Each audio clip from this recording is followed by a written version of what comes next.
how are you doing? This is Pastor Cheryl. This is like the day after the big storm. And I've noticed my rates all of a sudden just bottomed out and almost down to zero. And the reason why is the people that watch my videos are buried under snow and ice. That storm took out a couple of states. They can't get to work. They can't go anywhere. They're digging their way out. Keep them in prayer. Most of those homes down there do not have a furnace. They might have a space heater, which is not going to really do the job. So they're walking around in their winter coats or just layers and layers of clothes, trying to stay warm in a very cold house. Keep them in prayer.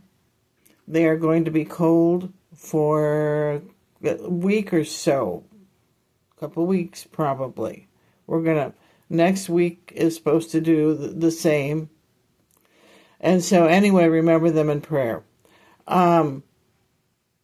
We've been discussing some problem people in our church, wondering what to do with them. They come to church. We have a potluck. They just come and eat, and then they leave. They don't bring anything. They don't contribute. There is a pot that says donations. We do maintain an outdoor chapel. They don't put anything in it. And the other church people have been noticing this and discussing it, at least two of these gentlemen have money. They do. They just don't want to contribute. So, anyway, God has led me to Matthew 7, verses 21, which will be our study today.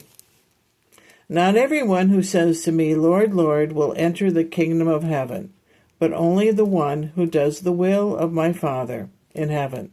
On that day, many will say to me, Lord, Lord, didn't we prophesy in your name, drive out demons in your name, do many miracles in your name?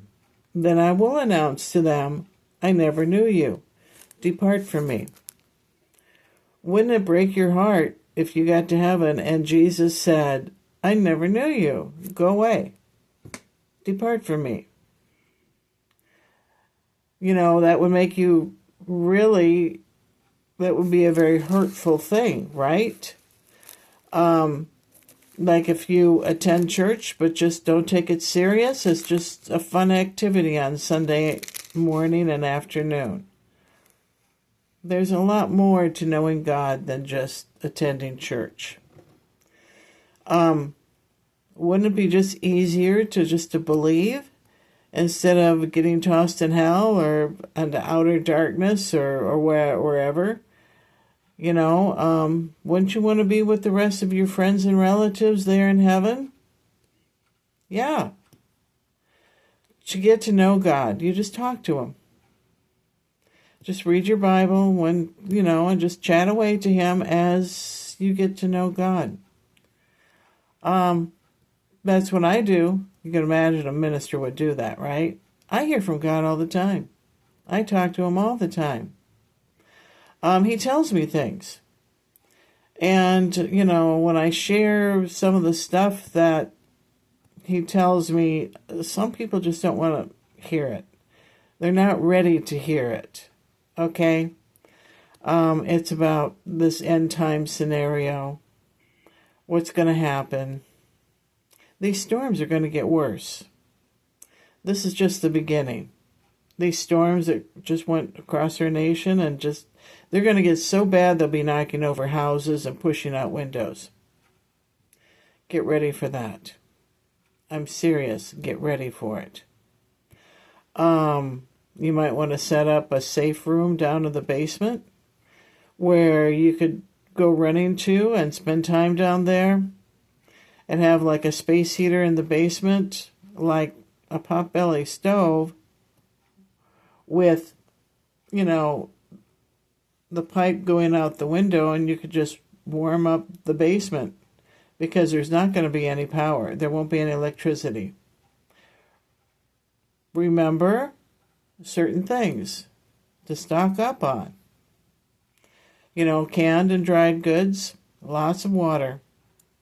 Because if the power goes out in your city, the pumps from the city that pump the water to your house will be out.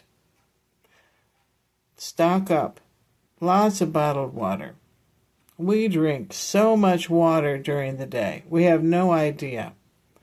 But having a little safe room where you're safe from flying glass and stuff like that, that would be a good idea for these bad storms.